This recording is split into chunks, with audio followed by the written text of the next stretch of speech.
Buenas y bendecidas noches, señores. Bienvenidos. Gracias, Señor, por este tiempo, porque tu misericordia es con nosotros al permitirnos que podamos continuar con esta lectura de tu palabra, Señor. No prometemos, pero sabemos que haremos todo lo posible por leerla completita tu palabra, Señor, para seguir conociéndote cada día más, poder cumplir tu voluntad, Señor, saber a qué fuimos llamados, pero sobre todo darte toda la gloria y toda la honra a ti. Bendito seas, Señor, siempre y por siempre. Amén.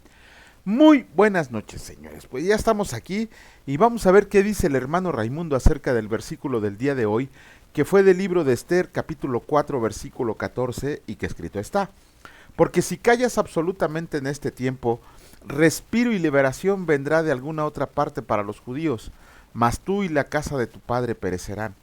Y quién sabe si para esta hora has llegado al reino.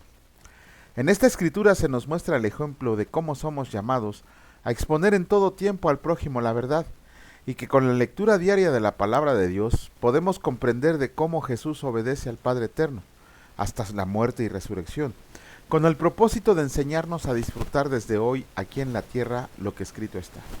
Mas ustedes son linaje escogido, real sacerdocio, nación santa, pueblo adquirido por Dios para que anuncien las virtudes de aquel que los llamó de las tinieblas a su luz admirable.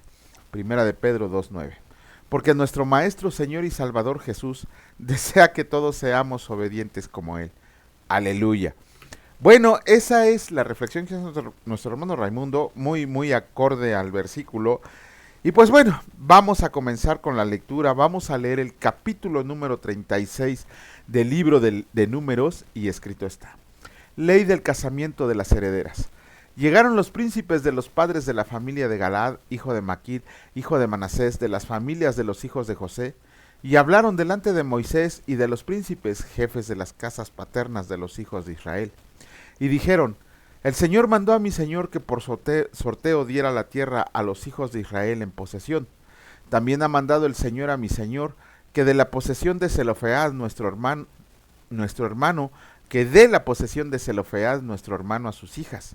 Y si ellas se casan con algunos de los hijos de las otras tribus de los hijos de Israel, la herencia de ellos será así quitada de la herencia de nuestros padres, y será añadida a la herencia de la tribu a que se unan, y será quitada de la porción de nuestra heredad.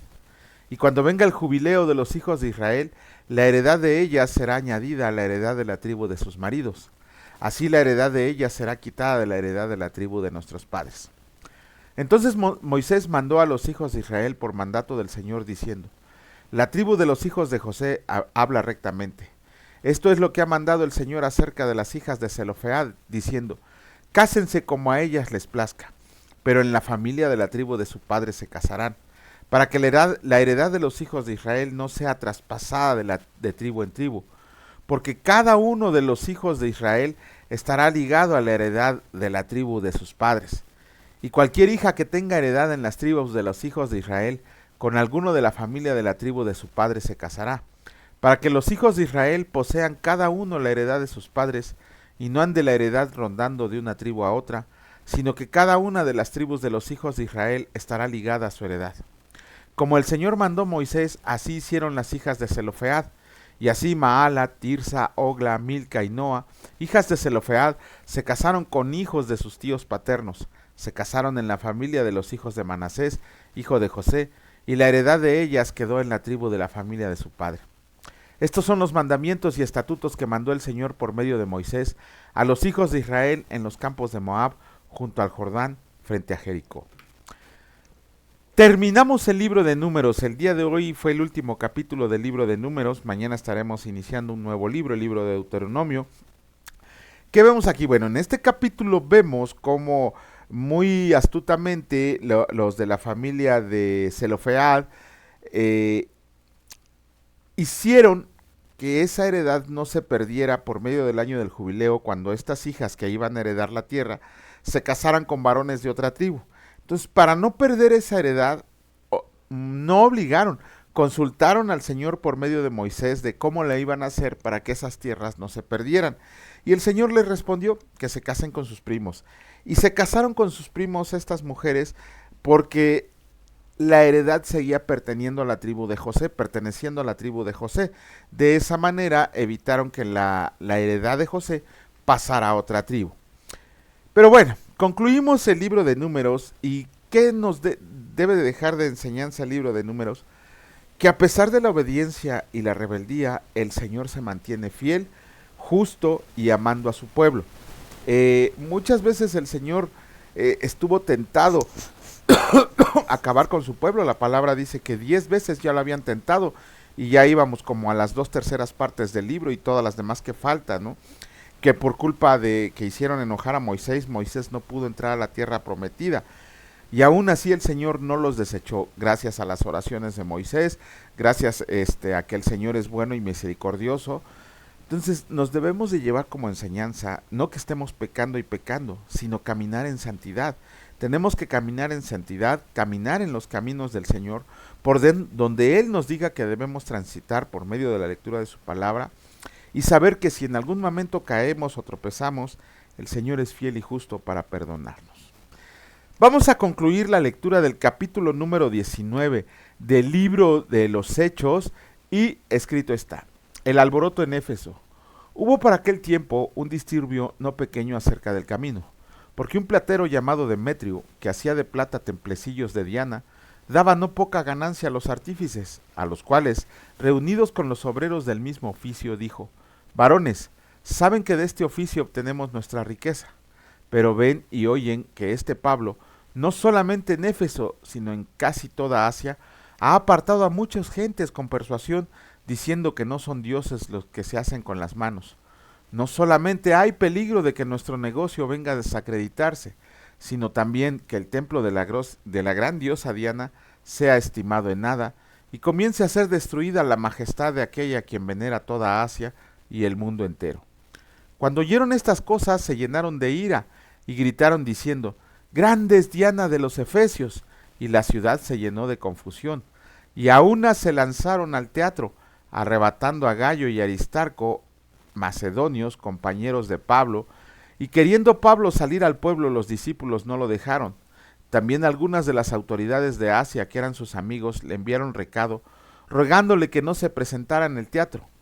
Unos pues gritaban una cosa y otros otra, porque la concurrencia estaba confusa, y los más no sabían por qué se habían reunido. Y sacaron de entre la multitud a Alejandro, empujándole a los judíos. Entonces Alejandro, pedido silencio con las manos, quería hablar en su defensa ante el pueblo. Pero cuando le conocieron que era judío, todos a una voz gritaron casi por 2 horas: grande es Diana de los Efesios. Entonces el escribano, cuando había apaciguado a la multitud, dijo: varones efesios, ¿quién es el hombre que no sabe que la ciudad de los Efesios es guardiana del templo de la gran diosa Diana y de la imagen venida de Júpiter? Puesto que esto no puede contradecirse, es necesario que se apacigüen y que no hagan nada precipitadamente, porque han traído a estos hombres sin ser sacrílegos ni blasfemadores de su diosa, que si Demetrio y los artífices que están con él tienen pleito contra alguno, audiencias se conceden y procónsules hay.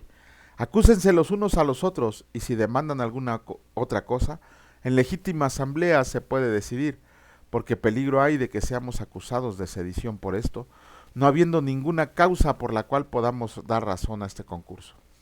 Y habiendo dicho esto, despidió a la asamblea.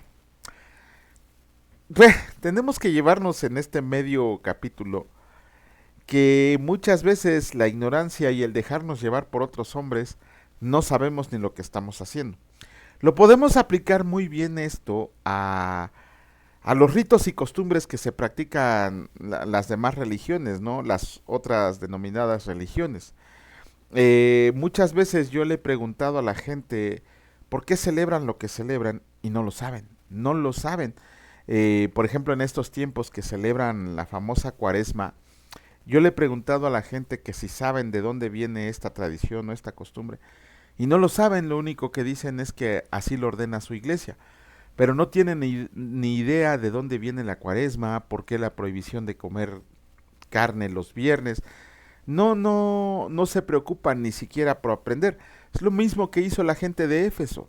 No sabían ni de qué se trataba, pero como ovejitas sin rumbo, como corderitos mansos, iban siguiendo a la gente gritando tonterías que no sabían por qué tenían que gritarlas.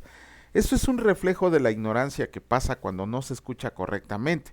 Y les digo, lo podemos equiparar a las demás religiones que hay en todo el mundo, acerca de que deciden seguir a un hombre, deciden seguir tradiciones y costumbres que no son nada bíblicas, en vez de seguir al Señor Dios verdadero. Prefieren estar repitiendo cosas que no tienen sentido. Por ejemplo, pregúntenle a un católico cuáles son los 7 sacramentos y ni siquiera se los van a saber. Y aquel que se lo sepa ni siquiera va a saber qué significan. Y eso también va para nosotros, porque muchas veces no estamos preparados para presentar defensa de nuestra fe, ni saber explicar cuáles son los mandamientos que dejó el Señor, no sabemos explicar la Gran Comisión, no sabemos explicar la Cena del Señor, no sabemos explicar las cartas de Pablo. O sea, en realidad vivimos en ignorancia y somos cristianos denominacionales. ¿Qué significa eso? Que solamente decimos que somos cristianos, pero nunca nos hemos convertido en discípulos de Cristo y ni siquiera nos hemos hecho lectores de la palabra. Tenemos que evitar esas situaciones porque si no vamos a ser como cualquier otro. Y lo peor de todo es que cuando estemos frente al Señor vayamos a escuchar el versículo más terrible que puede haber en la palabra de Dios. Aparte, nosotros también dijimos, Señor, Señor, nosotros echamos demonios en tu nombre. Y que Jesucristo les conteste, ¿quiénes son ustedes? No los conocí, apártense de mí, hacedores de maldad. Cuando el Señor Jesucristo le diga eso a aquellos que decidieron darle la espalda como Señor y Salvador, o que prefirieron seguir a hombres en vez de seguir al Dios vivo y verdadero, ya no va a haber esperanza de salvación. Olvídense de esos inventos del hombre de purgatorio, limbo y todo eso que no existen, no son bíblicos y después de muertos jamás vamos a tener la oportunidad de arrepentirnos por más que imploremos la misericordia del Señor. Bendito Señor y Dios Padre Todopoderoso, te agradecemos, Señor, porque por medio de la lectura nos enteramos de lo que estamos obligados a hacer, Señor. Es una obligación leer la palabra tuya diariamente, que no se nos vuelva solamente una actitud forzosa, sino que se nos vuelva una necesidad, el estarnos alimentando diariamente de lo que tú has dejado para nosotros, porque para eso ha sido preservada la palabra, Señor. Ha habido hombres, ha habido imperios, ha habido estados que han tratado de destruir tu santa palabra, Señor, y nunca lo han logrado ni lo lograrán, porque es un mandato tuyo que esta palabra dure hasta que venga nuestro Señor Jesucristo. Ni una jota ni una tilde pasará de ella hasta que el Señor venga a ponerla por obra como es debido, como Él lo dejó hecho. Te agradecemos, Señor, por este día, por resguardarnos, bendecirnos, cuidar de nuestros caminos, bendecir nuestros hogares, bendecir a todos nuestros hermanos en la fe, a todos nuestros escuchas. Y te pedimos, Señor, que el día de mañana nos levantemos con renovados bríos para seguir adelante en esta hermosa lectura que hacemos diariamente. Bendito sea, Señor, siempre y por siempre. Amén. Gracias y paz a ustedes, señores. Si Dios lo permite, nos vemos el día de mañana. Cuídense mucho. Hasta luego.